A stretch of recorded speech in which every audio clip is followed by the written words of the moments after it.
Huh.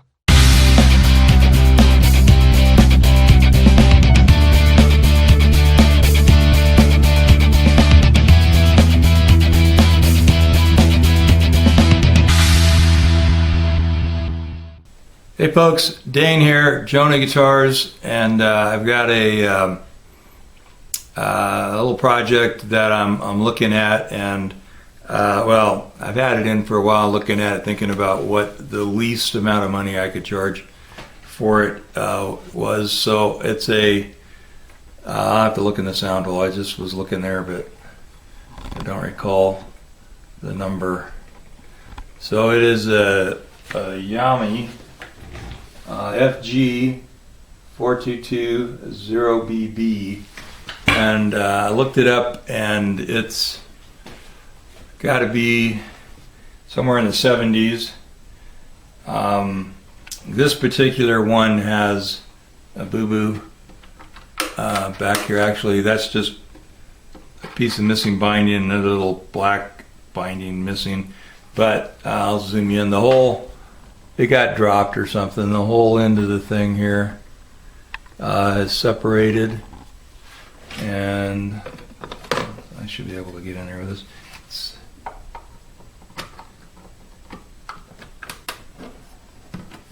It's it's separated all the way to around here, and then also finished cracking all the way back into here.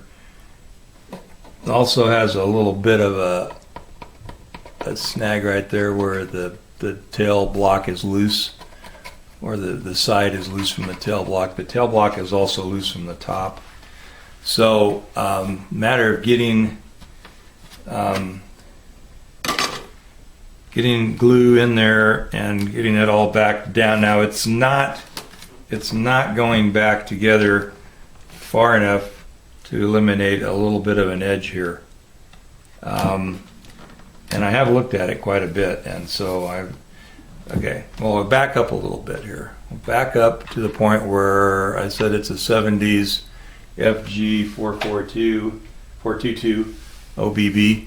I found these things online at about 200 bucks, and as you know, 200 bucks is not considered valuable, certainly not considered valuable enough to put a lot of cash into for a repair. The other thing is that the bridge is loose, and let me grab a slip of paper for that. These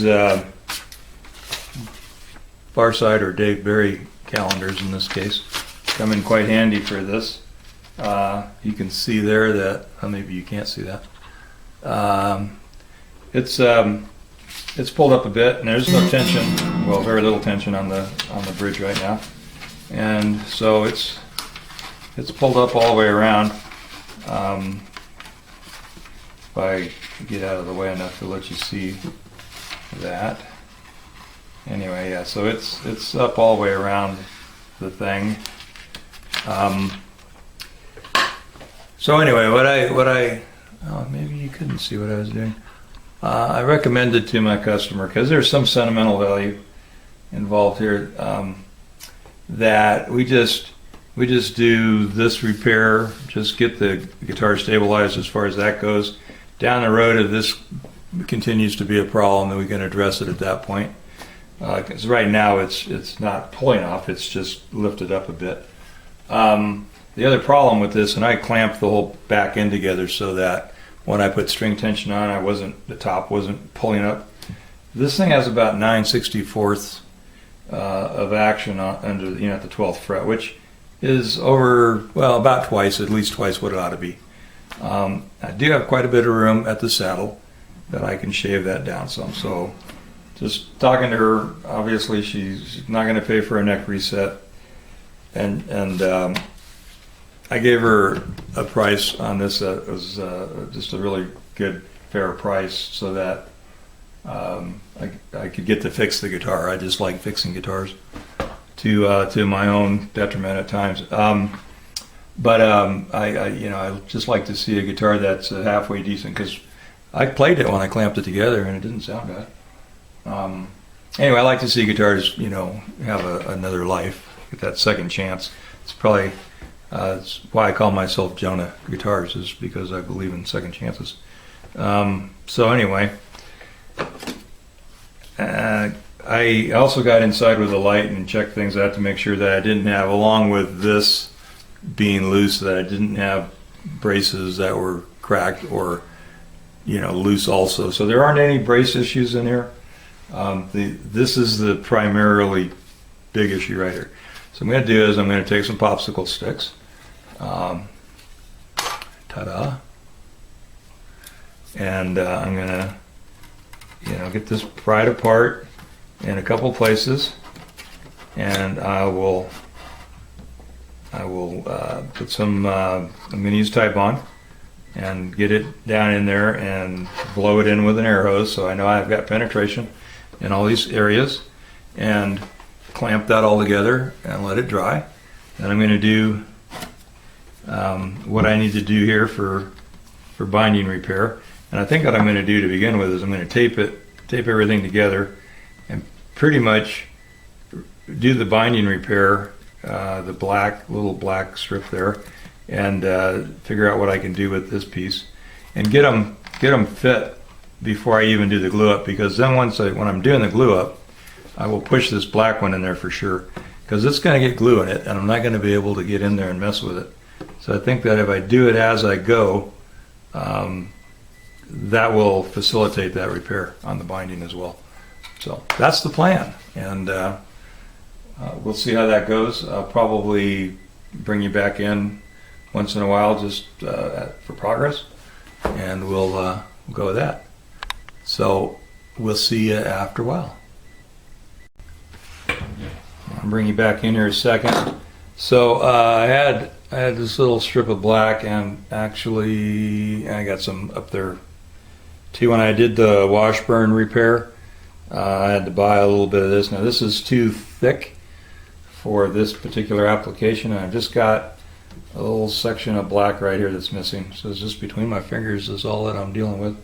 And so I already have this end fitting right down in here where this is missing at, and on thickness wise, height wise, I'll go ahead and get it glued in, and then I'll scrape it down where it needs to be. But all I did in this instance was I just took a sheetrock knife and just basically put my thumb on it and peeled, and flipped it over and did the same thing, and just kept doing that until it was down to where I wanted it. And you can see, if I can get these off of my, you just peel a little burr of plastic off. So now it's ready here. I don't know if I'm going to be sticking my head in here where to see this or not, but for me to see, rather. I'm just going down to my bench right here to cut this. I'm just going to cut the end off so it's square, because right now it's just been pinched off with some wire cutters. So I'm just going to undercut it a bit so that the top edge meets over here.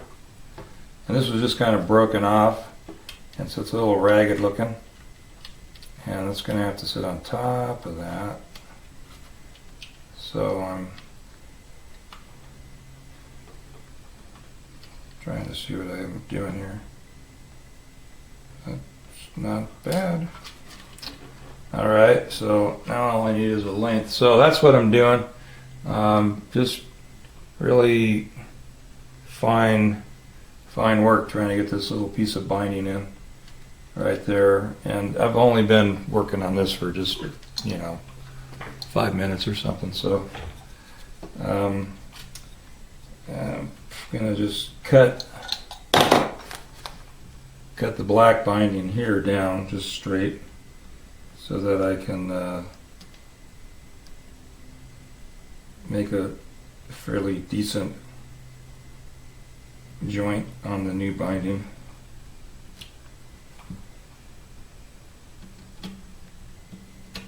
If you are attempting to do this kind of stuff and you don't have a visor for magnifier, and well, you know, gosh, even 10 years ago, no, let's go back another year.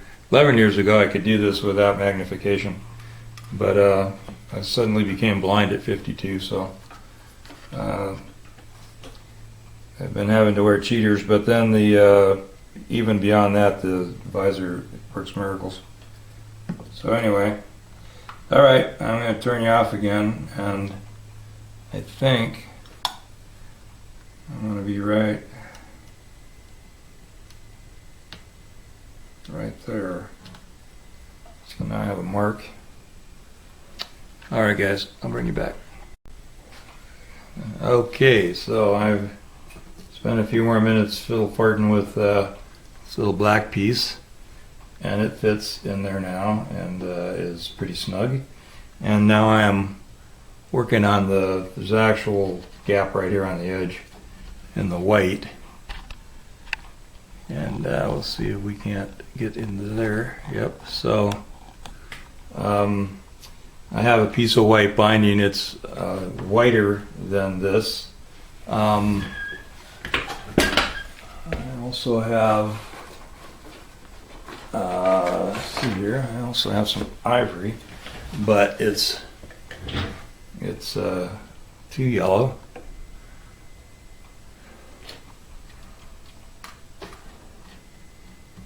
More too yellow than this is more too white.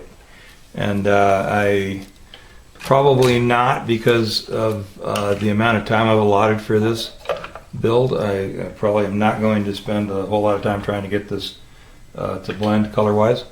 I do have some brown leather dye right here, and I might thin that a little bit and splash some on there and see what it does on a scrap, and if I want to just try to darken it up a fuzz. It's not, this piece is not correct yet. It's, oh, I get my fingers out of your way, you'll be able to see, but it's about twice as tall as it needs to be, and it's quite a bit longer than it needs to be. So I'm just probably going to go ahead and reduce the height on it, and then start chopping it back on the length. Now, if I don't get this perfect on the blender, then what I'll do is I'll just mix up some acetone with some binding chips and make paste and fill in little cracks or whatever. This is like I said, I've still got some edges that after it's clamped together I'm still going to be able to feel. I'm confident that the glue will hold, that the body will be held back together, but I can't get it to clamp up tight enough to go back exact without feeling these little ridges here and there. So I'll take some of the super glue, Glue Boost, and fill in these gaps and around where the finish is cracked. I got top edge here where it's cracked, and then I have the bottom edge here underneath the binding that's cracked, and I'll just do a couple passes and fill that and scrape back and sand out and rebuff, and that's truly going to be to the extent that this gets repaired. So it'll be functional and back together and solid, but I told her from the get-go it wasn't going to be perfect, and I'll probably still make it a lot better than I need to for the cost of the repair, just because I like to do as good a job as I can. I'm just trying to teach myself not to get to spend hours on something that I'm not getting compensated for, you know. Although, like I said before, I'm really more into seeing the guitar live on than I am about the money, so I'll do what I can with that. Anyway, so again, I'll bring you back in. So, you know, I mean, I could sit here and try to show you me cutting this piece of binding down. It's just tedious. So once I get ready to blow some glue in here, I'll bring you back.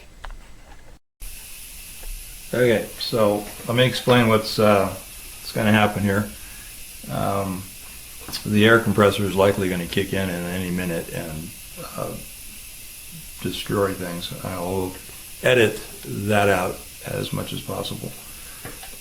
So I have spread the gap out here, like I said, with these popsicle sticks, and I have a little bit of leeway here where I can kind of open things up. So it goes down and under here, and I can't really get glue through there, so I'm going to put it in here, and I'm going to hold the guitar up on edge and blow so that it runs that direction. I'm going to do the same thing over here because it's not separated on top, but it's separated underneath on this edge. So I'm going to put glue in there and blow it down in there as well, and you know, kind of pry it apart. I don't want to crack more than I have to get more glue in. And then here it won't be a problem, here won't be a problem, and I will puddle it in there pretty good, and then I'll blow it in there as well. So just so you know what that's going to fall out, just what the intent is here once the compressor kicks in. Like I said, I'll edit that out so you don't have to listen to it, but I won't be able to talk to you then either. So that's the plan.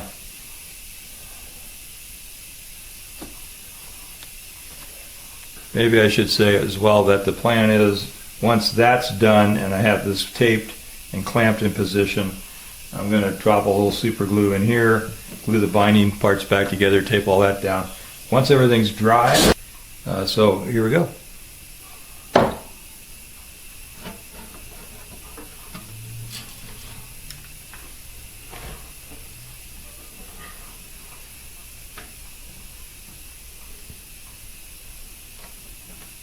I'm using this full strength.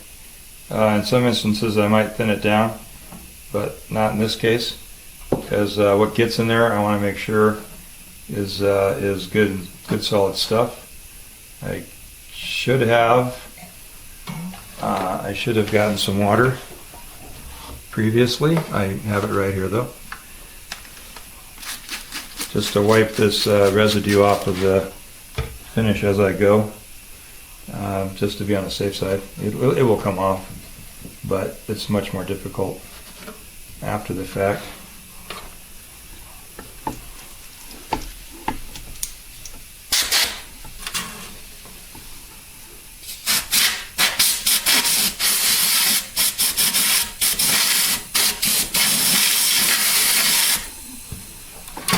The air also accelerates the drying time, so once you start doing that, you kind of got to hurry up.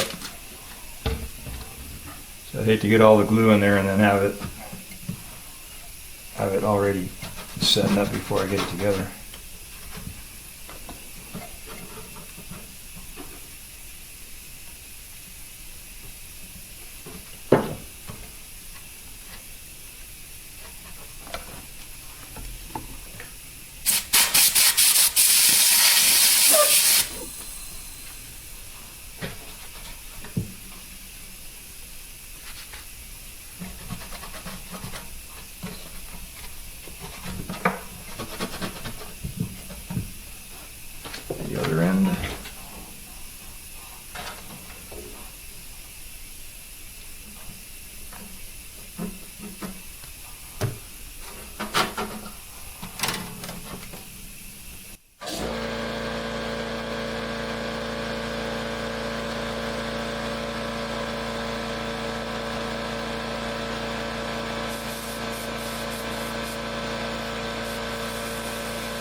Still with me? All right. Oh, crap. Just snagged that piece of binding and snapped it off of there. That just really ticks me off. Now that just set me back. All right. I guess I'm gonna deal with that binding at a later date, because I heard part of it land over off camera somewhere. All right. Well,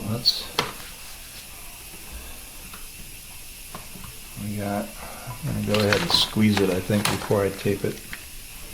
Get some of the squeeze out off.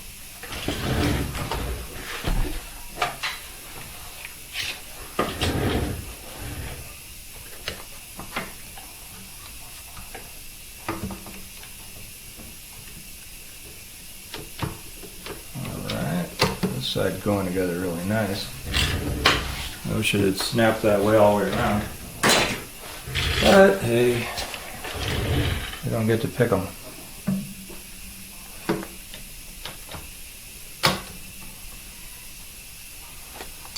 All right, paper towels.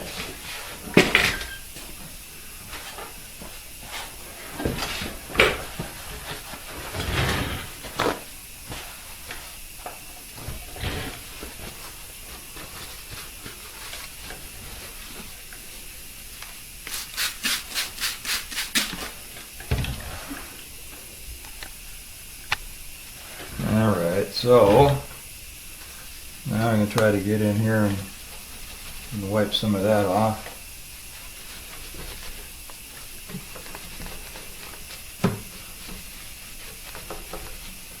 I'm going to do as much as I can, and then I'll come back in here with tape and tape it down.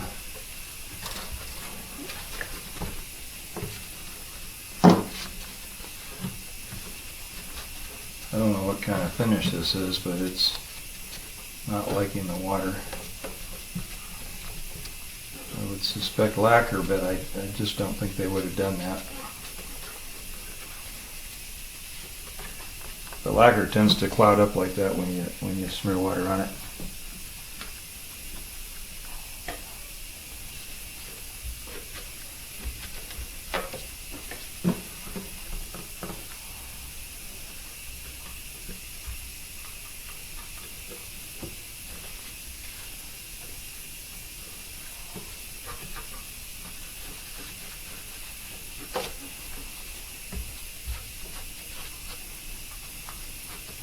So anyway, now that I'm going to shut the compressor off so I can take the air plugs out.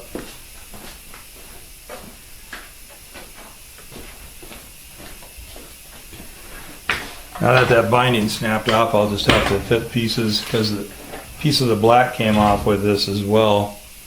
So I'll just have to refit that.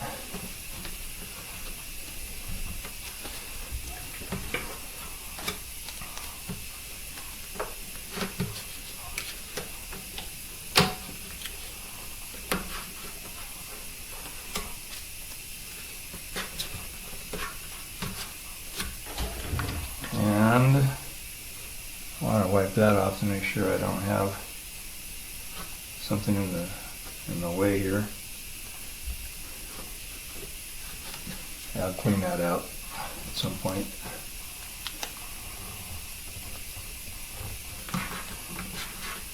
Pull that binding back into position. The white glue might hold it. Some glue right there.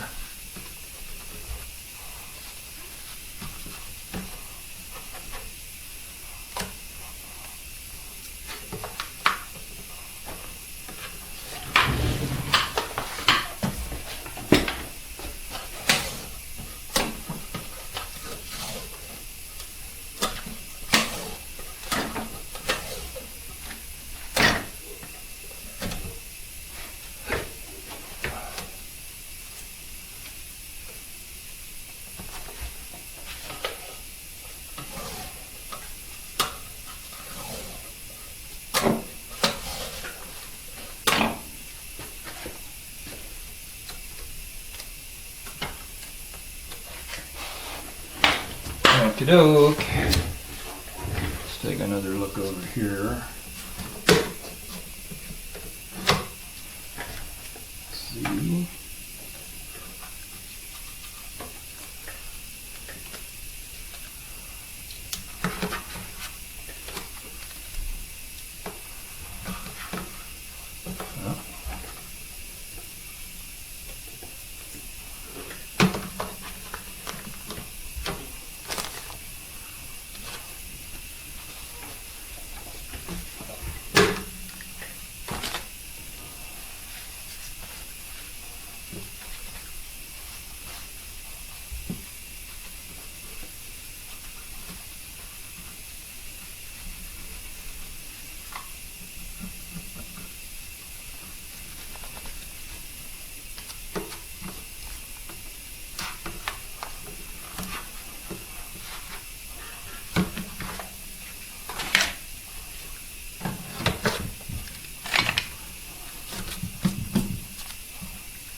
Getting some glue out of here so that it doesn't hang up my my binding here later.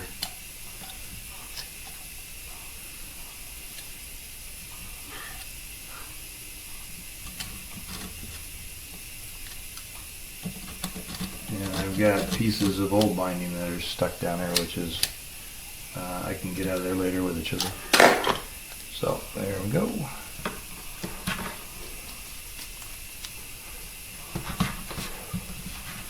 I got some glue coming out right over here.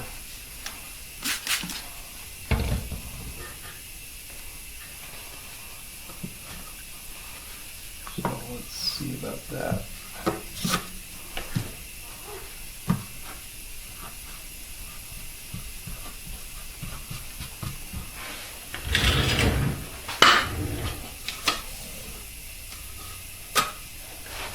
I'm going to see if I can look inside this thing and see how much glue I got on the interior of it.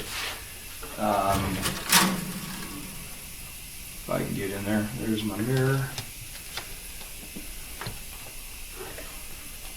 And my light.